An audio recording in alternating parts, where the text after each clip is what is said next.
¿Qué tal amigos? ¿Cómo están? Mi nombre es Luis Hernán Castañeda y yo soy un escritor rural. El día de hoy quiero hablarles de este hermoso libro de Alonso Cueto, Los años, diario personal. Este es uno de los libros más recientes publicados por nuestro querido Alonso. Si mal no recuerdo, el libro más reciente es la novela histórica Francisca, que salió publicada en 2023, y poco después salió este diario, Los años, también en 2023. Lo interesante del libro que tengo acá en la mano es que este libro no fue publicado por la casa editorial de siempre de Alonso Cueto, que es Penguin Random House, sino que fue publicado por Ediciones Cueto, un proyecto editorial independiente, personal del propio autor. Yo compré este libro en una librería bastante conocida de Lima, el Virrey de Miraflores, y me costó en su momento 59 soles. Acá estoy leyendo la etiqueta, lo que dice 59 soles. Es decir, al cambio unos $18. O sea, bastante menos de lo que me habría costado si el libro hubiera sido editado y comercializado por una transnacional en el Perú. Este libro de Ediciones Cueto está muy bien presentado, muy bien editado, así que felicito a Alonso por este proyecto tan interesante.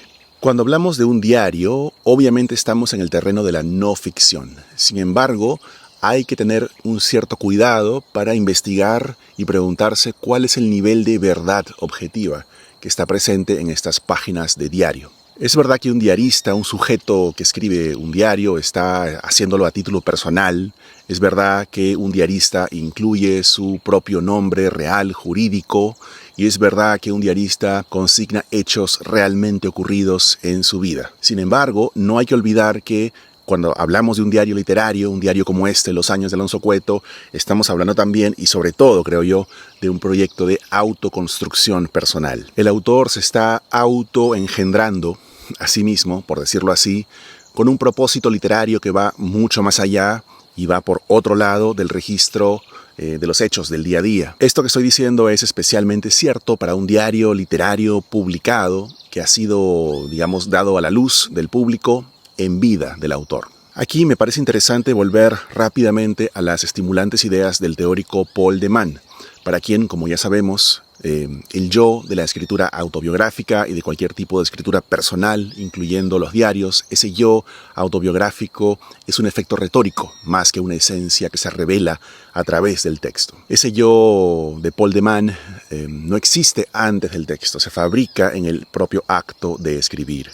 La autobiografía y el diario funcionan entonces como una suerte de prosopopeya, es decir, como una figura retórica que permite que alguien que no está, que alguien que está muerto, que un cadáver o que algo que no es humano se manifieste y hable a través de la máscara de este efecto retórico. Entonces tenemos acá a tres personajes como mínimo. Tenemos al Alonso Cueto autor, en primer lugar, que emplea y echa mano de los materiales de la vida del Alonso Cueto no textual, del Alonso Cueto real, de ese Alonso Cueto que no está en las palabras, y con ese material genera a un tercer Alonso Cueto que es el del diario, el Alonso Cueto personaje de su propio diario. Se trata de un personaje generado por el autor con los ladrillos y los cementos de la vida de Alonso Cueto, con un efecto literario que es el de reflexionar sobre el sentido de la vida, de la muerte y la literatura en sí misma.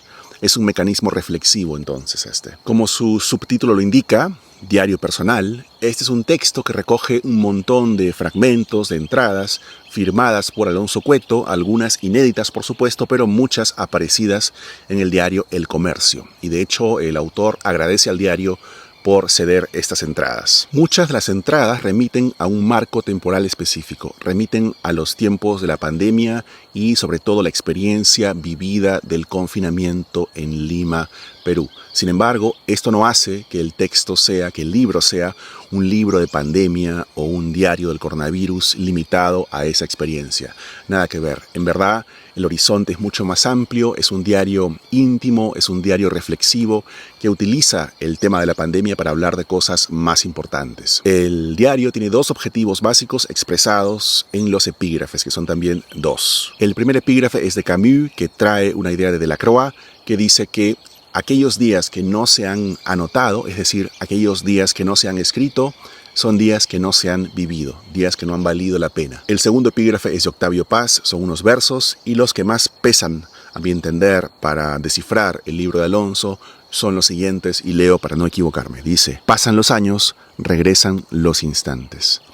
Pasan los años, pero regresan los instantes. Queda claro que los dos grandes asuntos de este libro son la escritura y la memoria. Primero, el uso del lenguaje para capturar la experiencia que fluye como un río y darle o intentar darle una cierta forma y coherencia. Y segundo, ese milagro un poco preocupante, un poco intrusivo de los recuerdos que vienen a la memoria, que se presentan a la conciencia de forma repentina, llegando desde algún lugar desconocido, y si es que no los anotamos, si es que no los consignamos, entonces se pierden. La escritura entonces como una trampa para no perder el flujo de la memoria. Yo diría que el propósito fundamental de este diario es contemplar y celebrar el poder de la palabra escrita para atrapar y organizar el tiempo perdido. Leo los dos primeros párrafos del libro para que se entienda de qué va. Me despierto y ha pasado mucho tiempo. Trato de recordar mis obligaciones y planes para hoy. Por un momento tengo la sensación de estar muy lejos de aquí. Guardo retazos dispersos del día anterior. Me levanto, tambaleo, apenas puedo dar un paso.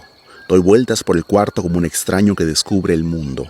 En algún momento me siento, miro otra vez el reloj y me doy cuenta de lo que me espera. Quiero recuperarme, estar a salvo. Trato de entrar al nuevo día con un pequeño proyecto organizado. Horarios, lugares, gentes. 1, 2, 3 actividades. Lo demás no se sabe. Se inventará en el camino. La rutina es un refugio, un hogar. Tengo que crearla y transformarla cada vez. Bueno, en este arranque vemos al diarista naciendo como un bebé al nuevo día, naciendo la vida y tratando de ordenarla con las pobres armas cotidianas que todos tenemos. Las costumbres, las obligaciones, los encuentros. Vivir es entonces de alguna forma escribir el día, ¿no? Redactar un guión personal que nos permita resguardarnos del caos y escapar de la noche, de las pesadillas, de lo informe. Cada día entonces es una lucha contra la dispersión de lo presente y el olvido de lo pasado. El diarista, el propio Alonso Cueto literaturizado, es un hombre de casi 70 años cuya relación con el tiempo ha cambiado. El futuro no es el territorio amplísimo que solía ser, y el presente es un bosque de voces que lo acechan, voces que vienen del pasado, recuerdos, estampas de un territorio sí vastísimo y amplísimo que es el territorio del ayer. El futuro es la anticipación de una serie de momentos que ojalá le permitan a Alonso Cueto, el diarista, recibir y registrar y ordenar la marejada de recuerdos del pasado que se le van a venir seguramente en los próximos años. Entonces, sin duda alguna, el tiempo más activo, más vivo, más real de los tres es el pasado, que envía estos mensajes que en el presente se van recopilando. La pandemia, este espectro de la pandemia, acrecienta la sombra de la muerte que va rondando, creo yo, casi todas las entradas del diario. Me parece claro que Alonso Cueto está escribiendo contra la muerte. Sin embargo, su conversación con la muerte no es una guerra, es más bien una conversación, una charla amigable y serena con el fin inevitable de todas las cosas. Un fin de las cosas que lo tocó por primera vez en su biografía, a través de la muerte de su padre, una muerte que lo obligó a encontrar en la vocación literaria un medio para preservar la vida, para que la vida no se le escurra de las manos. Hablemos un poco entonces del nacimiento de la vocación literaria en Alonso Cueto, que es uno de los filones importantes de este diario. Como sabemos, el padre de Alonso Cueto, este ilustre filósofo y educador, Carlos Cueto Fernandini, falleció el 2 de noviembre de 1968 cuando su hijo Alonso tenía apenas 14 años. Este fue un antes y un después en la vida del joven Alonso, y de hecho las páginas del diario lo remarcan con absoluta nitidez. De hecho, todas las páginas que tienen que ver con el padre, con la vida del padre y sobre todo con la muerte del padre, con los hechos que rodean a su desaparición, son los más quizá impactantes del libro. Leo, por ejemplo. Esta es una entrada sobre el día de la muerte del padre. Ese día, mis padres acababan de dormir la siesta y yo entré a su habitación para contarles que iba a ver un partido de fútbol del colegio. Mi padre se quejaba de continuos dolores de cabeza desde la mañana. Al salir de la casa lo vi en el baño, frente al espejo. Tengo muy clara esa imagen. Creo que se estaba haciendo muchas preguntas en ese momento. Fue la última vez que lo vi consciente.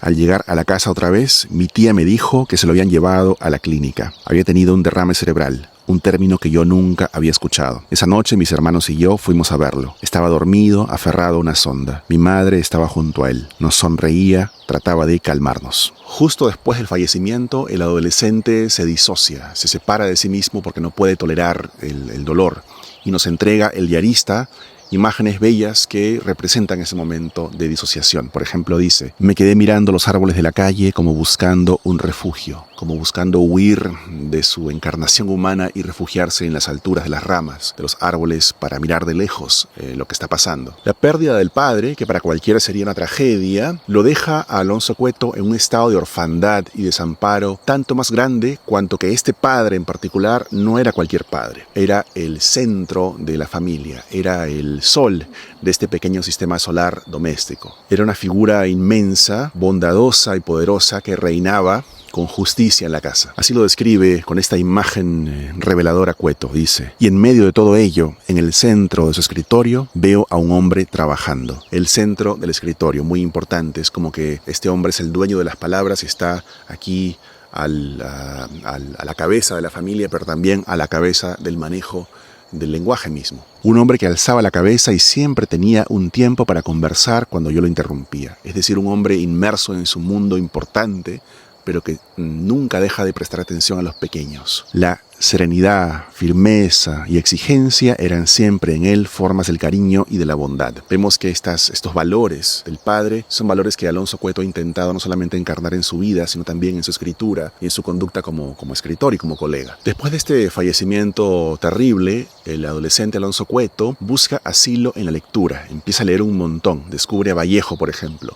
Y esto lo ha contado Alonso Cueto muchas veces antes. Pero a través de la lectura se da cuenta de que hay algo incluso más potente que la lectura, que leer libros, que es escribirlos, ¿no? Descubre la escritura como una droga más fuerte, una suerte de lectura al cuadrado. Y tempranamente empieza a concebir la escritura como una técnica clarísimamente utilizable para recuperar ese tiempo perdido anterior a la muerte del padre. Una forma para restaurar la compañía del padre. Creo que todo lo que he escrito es un intento por recuperar el paraíso perdido con la muerte de mi padre. Era un paraíso de sonidos y de palabras y de unión entre todos. Mi madre siempre mantuvo ese paraíso mientras vivió. Ella sigue congregando a mis hermanos, mis hijos, mis nietos, mis cuñadas, mi esposa, mis sobrinos. Creo que por eso mis personajes siguen obsesionados con sus padres, buscándolos, pero solo me doy cuenta después de haber escrito las novelas. La escritura es entonces recuperar, pero sobre todo es fijar y establecer un domicilio permanente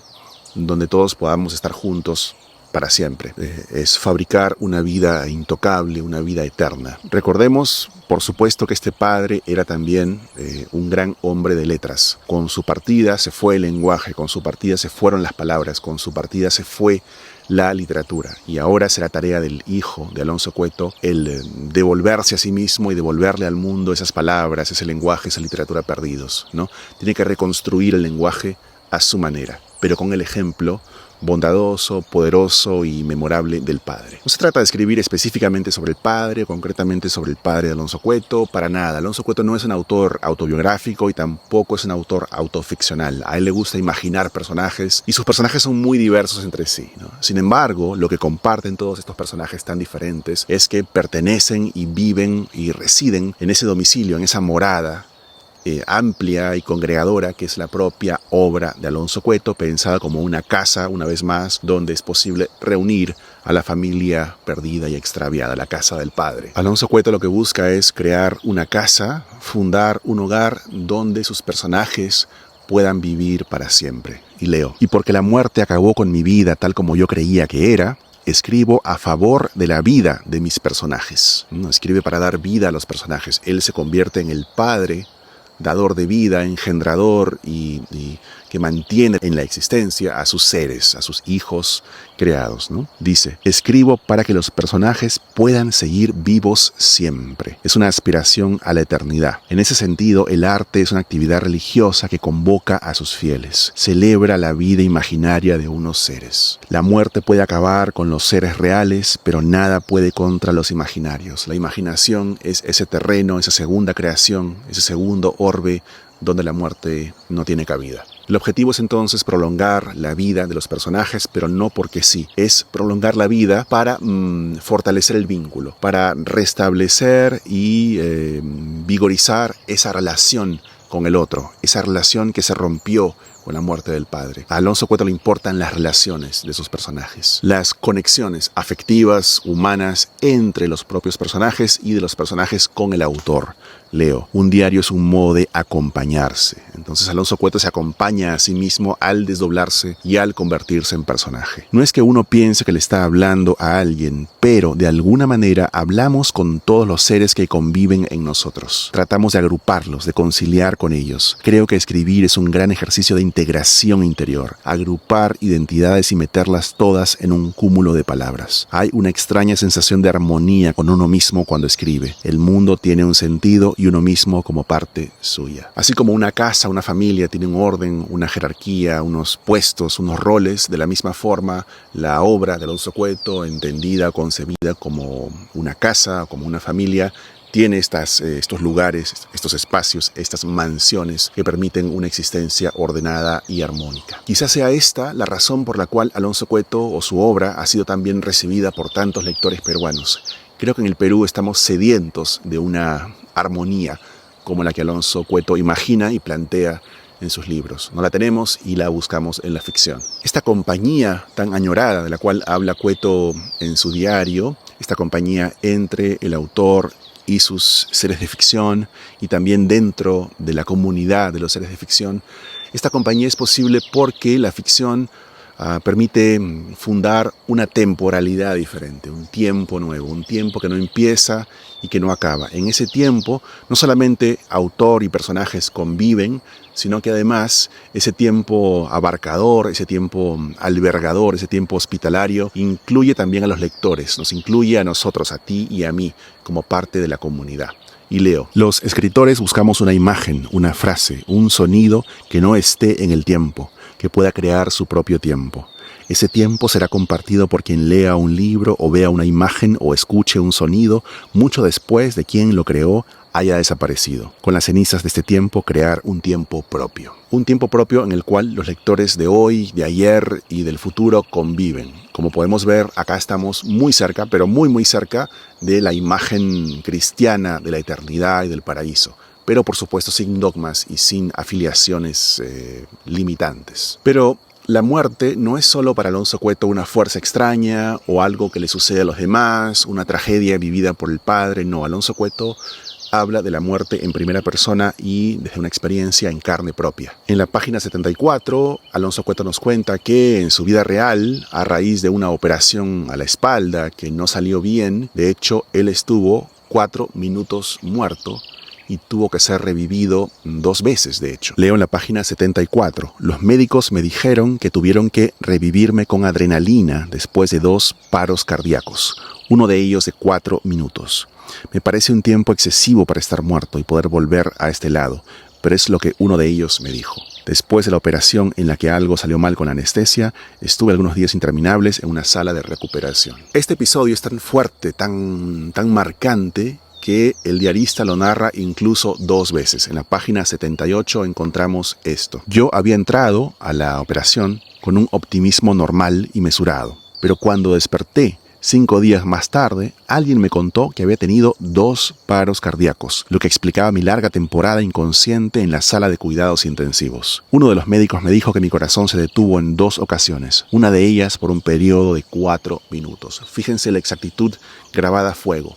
2 paros cardíacos, uno de ellos 4 minutos muerto. Después de esta terrible experiencia, Alonso Cueto se llama a sí mismo renacido. Soy un renacido, dice, y considera que su regreso al mundo es casi una segunda vida, o no casi, realmente una segunda vida, en la que le es posible, por ejemplo, conocer a su nieta Chaska. Significativamente, el centro de esta nueva existencia, esta segunda vida, es también la relación con el otro. Lo importante aquí es estar todos juntos, compartir, vivir en armonía en la casa familiar, como si el padre no hubiera muerto, como si el centro del sistema solar continuara fijo en su sitio. Se trata de un ideal familiar, amical, que se puede vivir hasta cierto punto en la vida cotidiana, doméstica, pero que solamente se realiza de forma plena en el espacio de la escritura, donde los familiares y amigos del pasado y el presente, los muertos y los vivos, pueden venir y pueden convivir y estar a la mesa. Algunos amigos de los cuales habla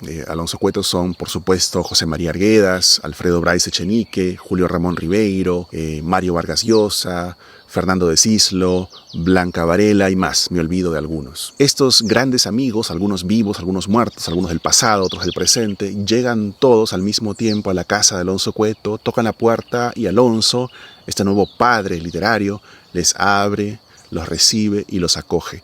Todos al mismo tiempo, todos simultáneamente, sin separación de vivos y muertos, es decir, en una armonía total y perfecta, en una sintonía, mejor dicho, milagrosa, que solamente es posible gracias al milagro de la ficción. Esta segunda vida más duradera y más auténtica que la original. Alonso Cueto se salvó de la muerte 2 veces en la sala de operaciones y ha decidido consagrar esta segunda existencia a crear más vida, a hacer más ficción, a ampliar la casa para que más y más personajes puedan caber en ella. Los años, este diario de Alonso Cueto, es su libro más personal, más íntimo, más auténtico, pero también diría yo es el más literario y el más filosófico de su autor, porque su propósito es pensar la vida, pensar la muerte y pensar en la ficción, que es ese puente entre vida y muerte. Y sin embargo, mientras los dolores insisten en secuestrarme, siento que la vejez es un monstruo que lucha por asumir mi identidad.